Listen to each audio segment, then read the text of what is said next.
ராஜன். வணக்கம். Hitech news TV செய்திகள்.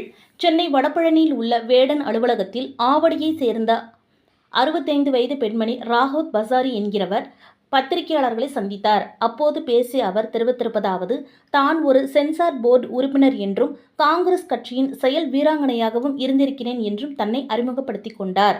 பின்னர் பேசிய அவர், கடந்த 5 ஆண்டுகளுக்கு முன்பு பாரதிய ஜனதா கட்சி தன்னை இணைத்துக் கொண்டு ஆவடி மாநகராட்சி உள்ளாட்சி தேர்தலில் பாஜக சார்பில் போட்டியிட்டேன். அப்போது பாரதிய ஜனதா கட்சியை சேர்ந்த வைரவேல் என்கிற இளைஞர் கட்சி என்ற முறையில் எனக்கு அறிமுகமானார். என்னுடைய பண பரிமாற்ற நடவடிக்கையினை உற்று நோக்கி கவனித்த அவர் பணத்தை பறிக்க முயற்சி செய்தார்.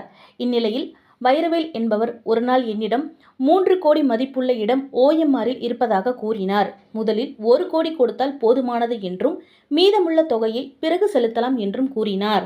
இது தொடர்பாக கிருஷ்ணகிரி மாவட்டத்தை சேர்ந்த திருமால் முருகன் என்பவரை எனக்கு அறிமுகப்படுத்தினார். அவருடைய மகன், மருமகள் ஆகிய இருவரும் அமெரிக்காவில் வசித்து வருவதாகவும் அதனால் இந்த இடத்தை விற்று தருமாறும் அவர் கூறினார். எனவே நான் நம்பிக்கையின் பெயரில் ரூபாய் 20 லட்சத்தை முன்பணமாக கொடுத்தேன்.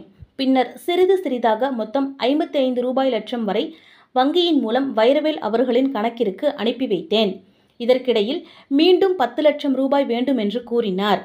அண்ணா நகரில் உள்ள மெக்டொனால்ட் ரெஸ்டாரண்டில் அமெரிக்காவில் வசிக்கும் திருமால் முருகன் என்பவரின் மருமகள் லாவண்யா என்று ஒரு பெண்ணை அறிமுகப்படுத்தி வைத்தார். அதன் பிறகு ஒரு நாள் அதே பெண்ணை தன்னுடைய மனைவி என்றும் கூறினார்.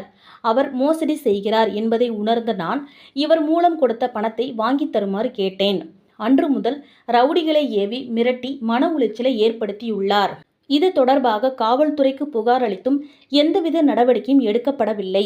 மாறாக அவரை காப்பாற்றத்தான் நினைக்கின்றனர். மேலும் பணம் கொடுத்ததற்கு ஆதாரம் என்னிடம் உள்ளது. எனவே அந்த ஆதாரத்தை அழிப்பதற்கு கொலை மிரட்டல் விடுக்கிறார். காவல்துறை இதற்கு நடவடிக்கை எடுக்குமா? இதன் மூலம் எனக்கு நீதி கிடைக்குமா? நீதி கிடைக்கும் வரை போராடுவேன் என்று அவர் வேதனையுடன் கூறினார்.